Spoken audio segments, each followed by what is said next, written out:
Think meditation is hard? Do me a favor. Take a slow, deep breath in. And now breathe out. Congratulations. You just meditated. Hi, I'm Krystal Jakosky, and this is Breathe In, Breathe Out, a weekly mindfulness and meditation podcast for anyone ready to own their own shit and find a little peace while doing it. This is Krystal Jakosky with Breathe In, Breathe Out. And before we get to the main episode, I just want to tell you we are absolutely human, and we had a little bit of a snafu in the recording of this next episode. And I hope that you can look past the humanness of it and the sound quality and just enjoy the content and the conversation that I got to have with this wonderful, beautiful human being. So without further ado, I hope you enjoy today's episode. Hello and welcome back to Breathe In, Breathe Out. I am Krystal Jakosky, and as always, I am so glad that you're here. I'm honored that you've decided to spend this time with us and expand your horizons and just be the amazing you that you are showing up in this world. Along the lines, I told you guys that we're going to introduce you to different stuff and different ways that you can take care of yourself and different people that can help you or inspire you on your own journey. And today I'm excited because we have Tami Kiekhaefer, LCSW. We're going to ask her all that. What does it mean? She has operated as a successful psychotherapy practice since 2002. She provides individual, family, and couples therapy around anxiety, depression, domestic violence, trauma, relationships, and personal empowerment.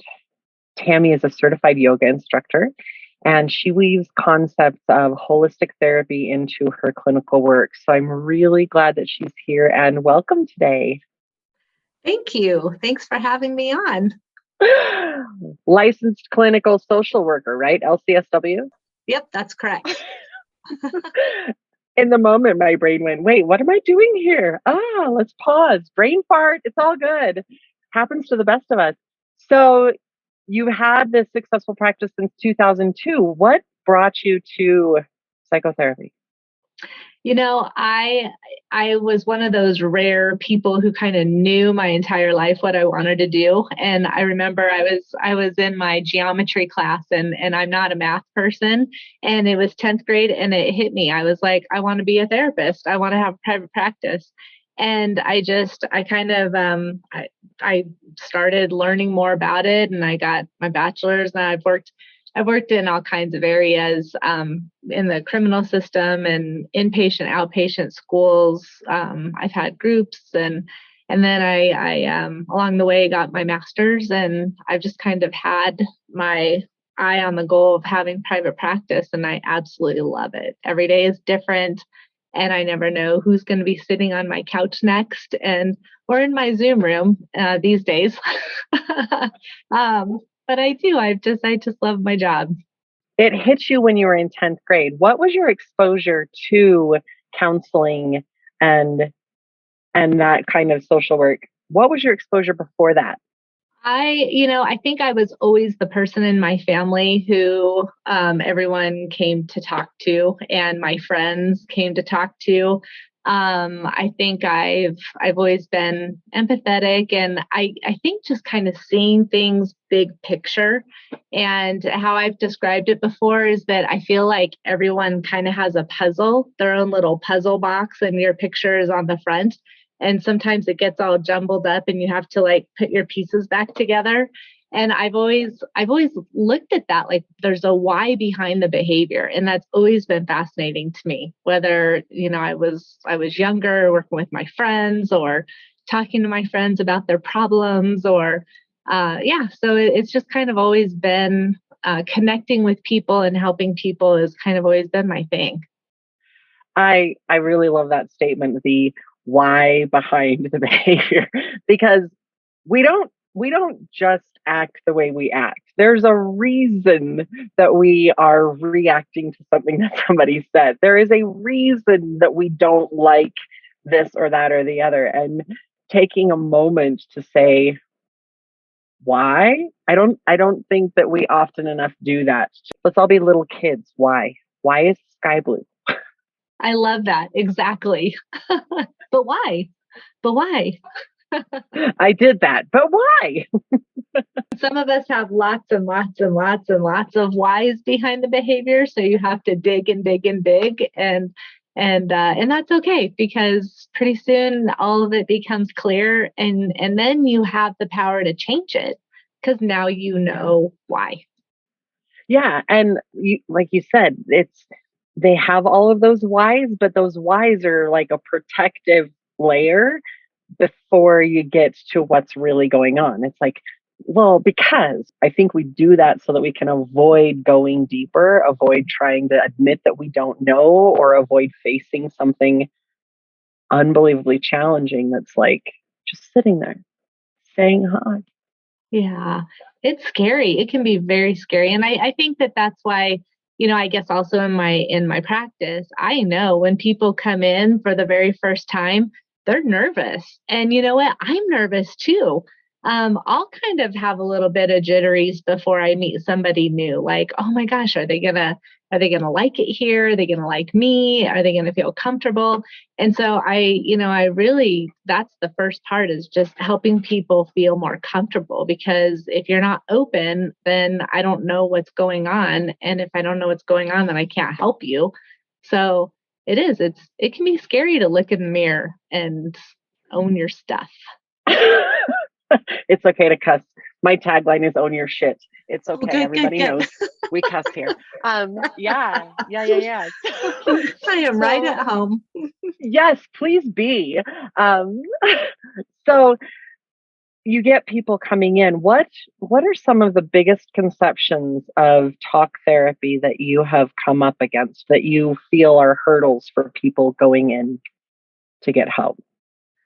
I think just opening up. I think making that first phone call to say, I think I need help.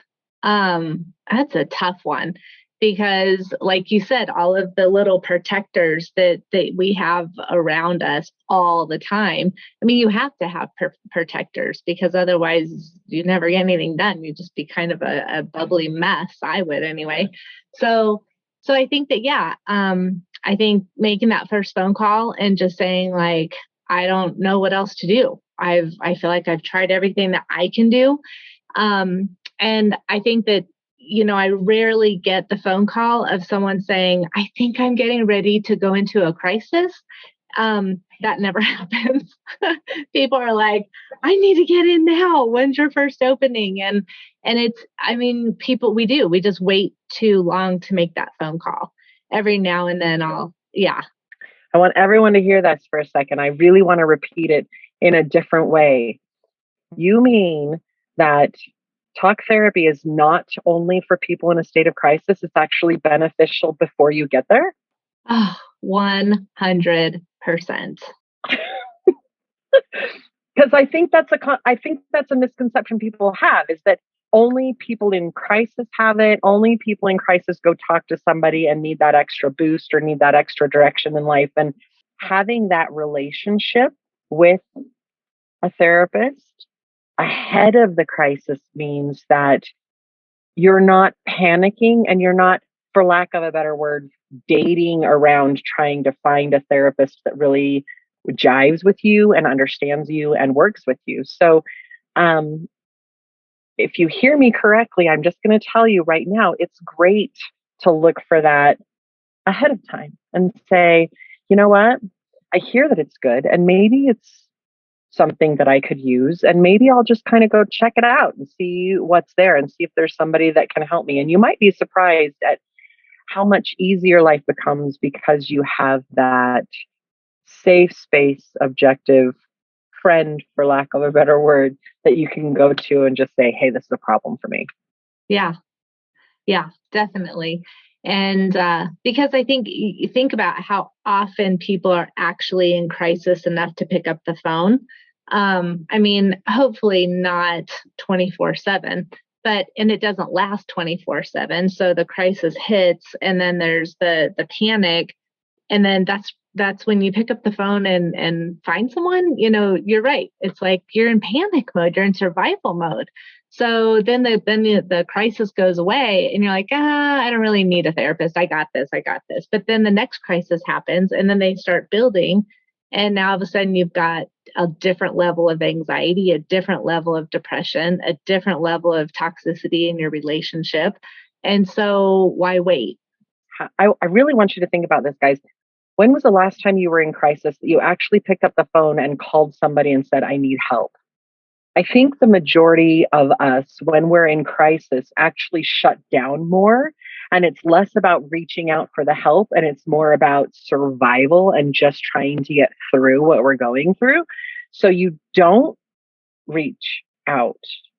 And then the next time that thing comes around, it's just bigger because you didn't have the bandwidth when you were in crisis to find that trusted source that you can talk to. Right. Yeah. Not really where I expected this conversation to go. And yet I'm very, very glad that we're going there. So that's fantastic. It is. I like it that, when I'm watching a hockey game or a football game and they're talking about mental health and they're talking about men and mental health and they're talking about, Sondermind has a ton of advertisements. And I'm like, wow, in the middle of a hockey game, they're encouraging people to get into therapy. Like, this is amazing. This is great because the stigma of like something's wrong with me or I'm broken or I'm a mess or, no one's ever going to want me because I'm in counseling or, just all those kinds of things that you tell yourself, they're just so false. And you're just such a better person when you can do some self-reflecting and feel good about yourself. And when you feel good about yourself, you're going to be so much more available for healthy relationships, whether it's with your neighbor or a colleague or a family member or a romantic partner. But yeah, I mean, yeah. Realistically, it helps you in the self-ownership aspect of life because I don't know very many people that can take constructive criticism from a family member or a close friend. It really just makes them mad that you're judging them and telling them how to live their life. And yet going into a counselor or a therapist and actually talking and saying, this is where I'm at, and having them help you understand where you're at and helping you see a different perspective allows for deeper self-introspection and deeper ownership of your shit. Yes. See, that was a Freudian slip I right like there. that. I like that. It's kind of a new word. What's your ownership? What's your ownership? I want to know. Yeah. So it's a lot easier to do that with a trusted other outside party than it is somebody who is too close to the relationship or too close to you in that moment.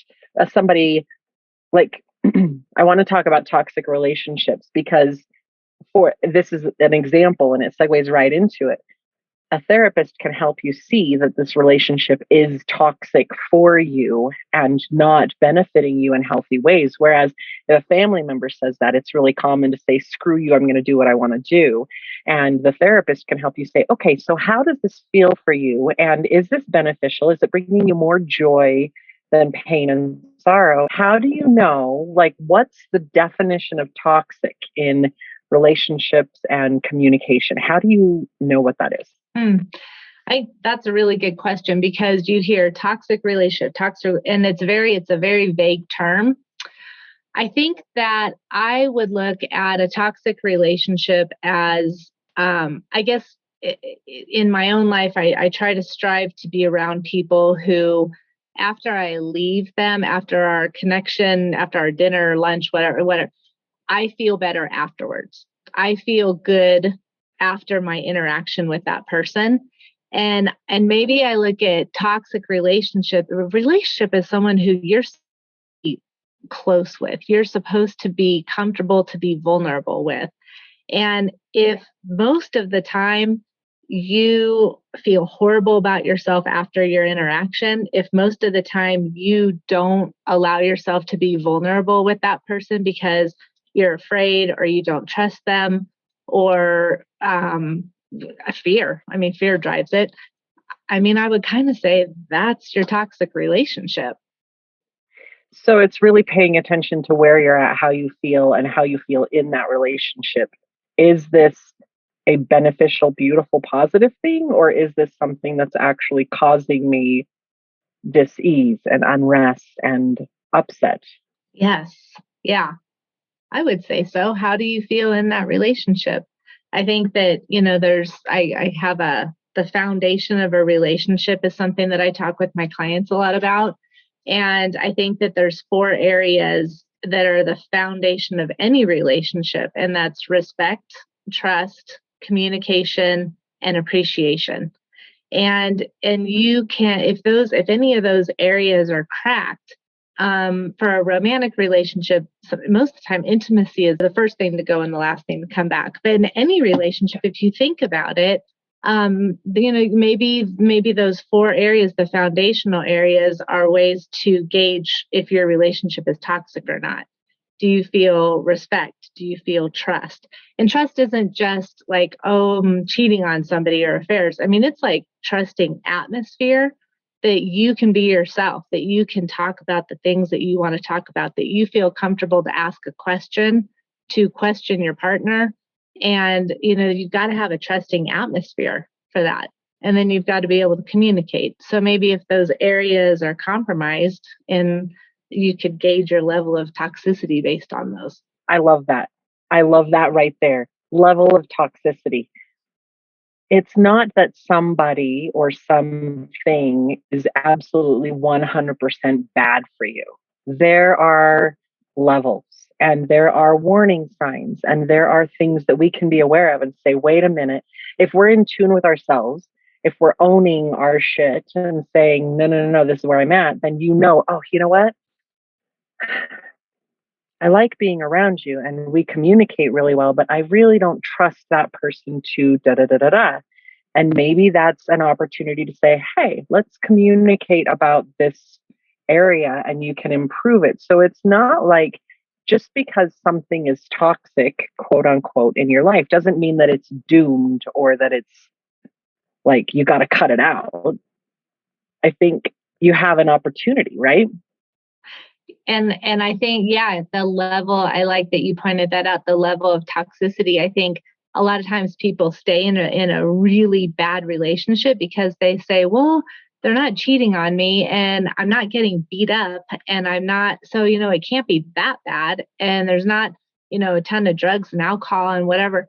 And it's like, man, but look at how you get treated. There's no respect, or you're constantly being put down or dismissed or just not cared for. There's toxicity in that also. And I think a lot of times people justify staying because it's not that bad. Yeah.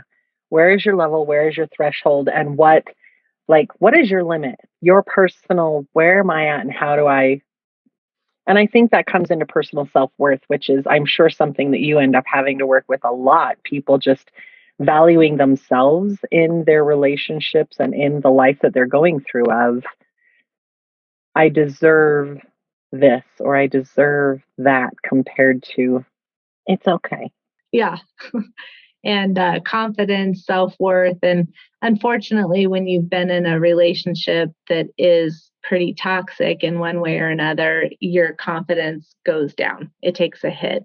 And then you start second guessing yourself and you don't say, wait a second, I deserve to be treated well. You just like, well, I'm just really lucky to have somebody who, says hi to me. And you just start compromising everything about yourself. And it's sad to watch that. It just makes my heart sad. It just makes my heart heavy. I just want to hug every person that's like, no, I deserve this. Because no, you deserve so much better. Like, come into Tami's office, call me up. I'll give you a nice little virtual hug. There's a ginormous influence how you grew up. And and it's not going back and like blaming mom and dad for all your stuff. That's not what it's about. It's about understanding how you grew up and understanding what was role modeled to you as far as showing love, showing affection, being heard as a little kid, knowing that your opinion is respected. I think, I do a lot of my therapy, something that I believe in very much is the attachment theory. And that's between 0 and 3 years old, how you learn how to trust other people, how you learn how to trust the world, is how you learn how to have empathy. That's developed during that 0 to 3 age range. And if there's a lot of inconsistencies, I mean, there's always inconsistencies. I have 2 kids and I was always like, oh my God, I'm screwing them up. It's 0 to 3. I've got to be like perfect. And nobody is. So I've screwed up my kids probably every single day, but they're great. But yeah, that 0 to 3 is crucial because you're learning trust. And when there's a lot of inconsistencies, that's where I believe that a lot of the personalities are developed. So narcissism, dependency, borderline. And we all probably have little bits and pieces of all of the different personality types. There's a bunch of them. But when you see somebody who, say, is very, very narcissistic, you look at how they grew up, and there's likely some pretty big attachment issues that they were up against. Maybe their caregivers weren't available to them. They had to learn to rely on themselves to get their needs met. They didn't learn how to be vulnerable. They didn't learn how to trust their environment and trust people around them. So they grow up like, I'm not going to let anybody close to me. I'm going to get my need met, and that's like real nutshell kind of description. But I think that how you grew up definitely impacts you on how you move forward, what your relationships are going to look like going forward, how you learned how to communicate, how you learned how to problem solve when in your family. Huge. Yeah. Did your parents talk through their conflicts, or did they yell? Like, how did people talk to each other? Was it a respectful environment, or was it a challenging environment? Or did anyone talk at all? Maybe no one talked. And then and so any kind of conflict is just like, my world's ending because you never saw conflict growing up. Yeah, it's really this like this huge spectrum, and we are all on that spectrum somewhere with any kind of issue, whether it be anxiety or depression or even narcissism. We all have those little bits of, and we're on that spectrum somewhere. And yet it's how we find balance. It's how we find self-care, how we take care of our own needs that will then improve the way that we show up for other people. So if we're feeling anxious, what do we need? And how do we help ourselves through that? And if that's coming to you and talking, or if that's a little meditation and personal, something that already works for you, you have to do that because your own experience, your childhood experience, and what your relationships are like now. So it's just huge in that self-ownership thing. Not everything that I bring up is going to work for everybody. Everyone is going to find a little something somewhere that really resonates with them and helps them out.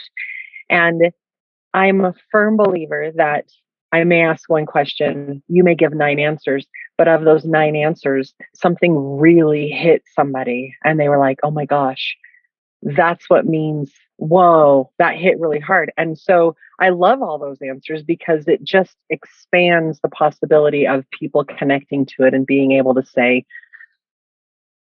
that's me. I get that. I see that. I feel that. And so they're more open to it, And I needed to hear that. Yeah. And, I think you're right. Like going back and I'm sure there were tons of mistakes that I could look back and look at, my family and my parents and whatever. But I think that it goes back to that whole, the why behind the behavior. And that's where you have the power to change. So if you go back, a lot of times people going back into their childhood, there's a lot of trauma for some people. And looking back, even middle school, high school, like no one wants to redo middle school. There's a lot of trauma that goes on. And so it's not like you want to go back and relive it, but that's a lot of times where your identity. And I would never tell a middle school teacher this, and I've got a lot of friends that are middle school, but it's not so much about the academics in that time period, but it's the socialization, and you go into, I always think you go into like middle school with this level of confidence, especially women and girls. And then middle school happens and you go, you just kind of shrink and question yourself, and maybe I don't look like everyone else. And what if I'm single forever and I'm going to be a nun with cats and whatever. And so middle school is huge for going back and looking at, where's my confidence? How do I feel about myself? What do I need to, what did other people tell me that I thought was like the word of, I don't know, the universe? And it's like, man, you can undo what somebody said in your brain and rewire it to be something that's empowering, something that you can challenge all these thoughts and tapes that are in your head from how you grew up, from parents, from friends, from teachers, from coaches. And you can rewire that at any time and improve your sense of self and your confidence. Yeah. Yeah. I applaud middle school teachers. I think that they are saints, because to be in middle school, to choose to be in this hormonal shifting upheaval of these youth, and they are in the depths of trying to figure out what the heck is going on with their bodies and who they are, and trying to figure out socially where they belong and what, like, it is so huge for those kids. They are going through so much. And to be a teacher that is able to be present and help them through that and just be like, yeah, okay. Yeah, okay. You're amazing. My hat's off to you. And I just thank you for choosing to be in that space. I thank you for choosing to give yourself to those kids, because they need that. And it's a beautiful gift. And then another thing that you said, one of the things that a conversation I have had multiple times with multiple people and clients is this, that yes, you grew up. Yes, you had a difficult time. Yes, there was a really shitty bully in middle school or high school or whatnot. Here's my question for you. Do you think that their actions were intentional?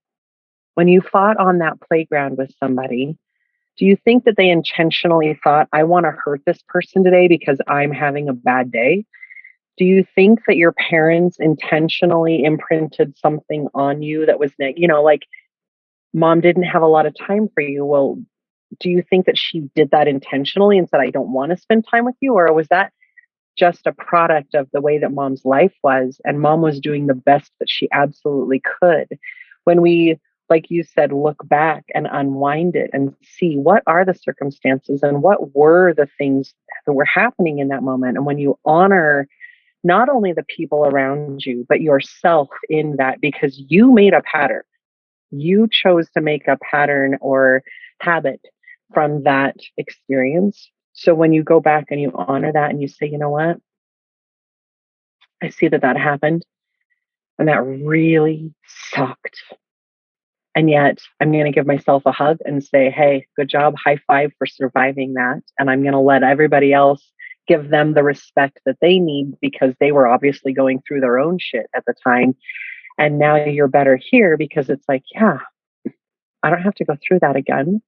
And my intention is completely different and I can live a little bit freer. So that was really beautiful. Thank you for bringing it up. Yeah. And I think with anyone, and so you go through that in middle school and then you go into a job in your 20s and there's that bully person there. And then you go into a job in your 30s and there's your boss who's bully, or, it's not like it ever ends. It's just that going back to the why behind the behavior, if you personalize their stuff, it's likely it's not about you. I mean, if you have to go back and say, oh, well, it's probably because I did this and this and this to them, then yeah, you got to own your stuff. But otherwise, it's not about you. It has nothing to do with you. And I guess I look at it going back to toxic relationships. To be in a relationship with a toxic person, they're just reacting to their own inner turmoil, and you happen to be the person who chose to be with them. And it doesn't have to be like that. You're not responsible for someone else's negativity and inner turmoil, and you cannot fix it. You cannot fix it. You can't fix someone else. No, exactly. Hear that, guys. You cannot fix someone else. It all starts within. It all starts with you and who you are. So if you are taking care of your own shit, if you are recognizing that you had this challenge and you are reacting this way, you'll treat other people better. It doesn't mean that you can make other people treat you better. It means that you're treating yourself better, and life is a lot better. Life just improves because you've given yourself that allowance, that permission, that acknowledgement that, yeah, got it. Mhm. Oh, Tami, is there anything else that you want to bring up today that you want to chit chat about? Let's see. I think, I want to first thank you for letting me be on here, but just for people to know how much control you actually have over your own life. I think that a lot of people don't give themselves the amount of recognition and confidence that you have so much control over your own life. And even the things that you feel completely out of control over, you can tease out areas that you still have control. And when you realize that, I think your confidence goes up because your anxiety goes down. Confidence up, anxiety down. And it is. I hope that people can recognize that if you're in a bad space, go talk to somebody. Go get some help. Just get a second opinion. Yeah. And if you're not in a bad space and you just want a little extra boost, or you want to find that perfect person for when you are in a bad space, right, check them out, find it it's out there too. Right? I grabbed a little quote from your website and I absolutely loved it. That's why I grabbed it. It says, as we all know, if you want to be happy in your job, your relationship, your friendships, it starts with you. If you want to be less anxious, more confident, have consistent boundaries, it starts with you. If you want to be available for a healthy, loving relationship, it also starts with you.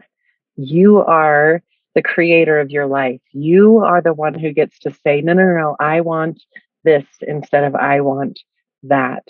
And we are like, Tami and I are here just saying, do it, dig in, find out how you can be better and how you can let go of all that stuff that's just holding you down and toxic and not being where you want to be, so that you can start creating where you do want to be. And that was the basis behind my book. It's out on Amazon. And it's actually an online course also, but it's called Preparing for the Jungle, Avoiding Snakes and Pitfalls on the Path to Healthy Love. And that's why I wrote the book, is because it has to start with you. But I take you through the family roles, the how you attached, the why you're attracted to certain types of people, how you communicate, how you resolve conflict, what your non-negotiables are. Look, how do you know what a healthy relationship is versus a toxic relationship? What makes a healthy relationship, and a checklist at the end to say, like, who's my person? What am I even looking for? Because if you go out there and you're like, I just choose you, I don't know how's that going to work for you. Well, we've all done it before, so how does that work for any of us?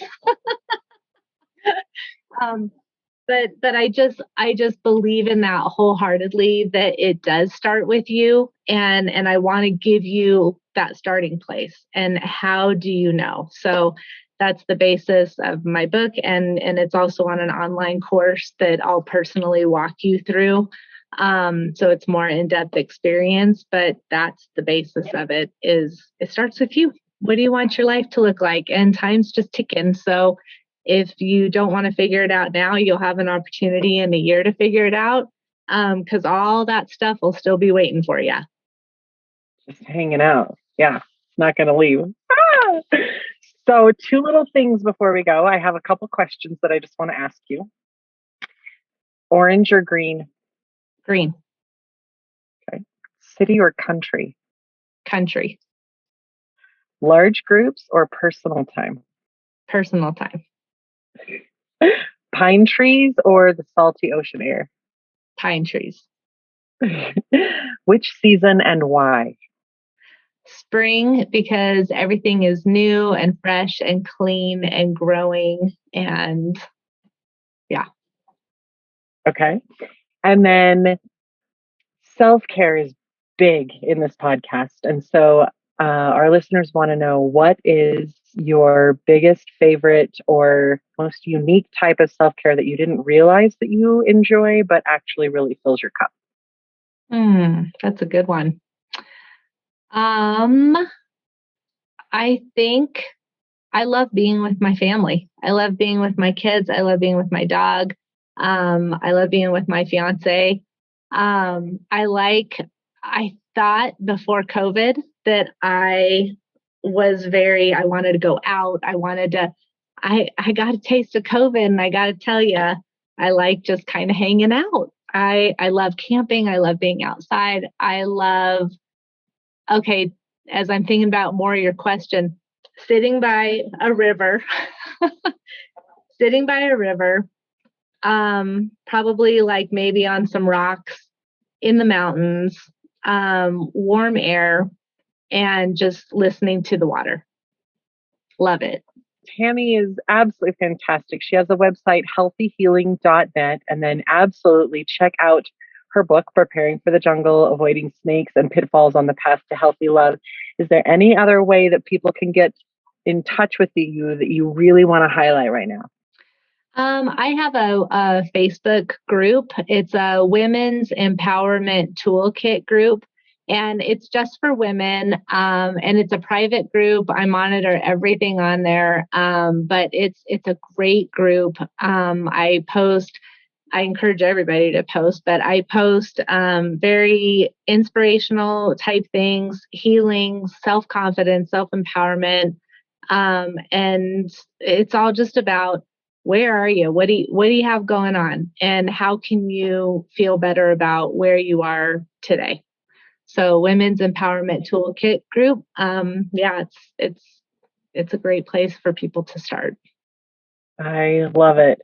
Tami, thank you so much for being with us and for just talking about the truth and the reality of therapy and how toxic stuff fits into it and how personal ownership really is the biggest foundation that we can build to begin with, and then growing from there and branching out. So I really appreciate you being here and spending time with us today. Thank you. Thank you so much. I can't wait to connect some more. Yeah, absolutely. Until next week, you guys, we'll see you again on Breathe In, Breathe Out.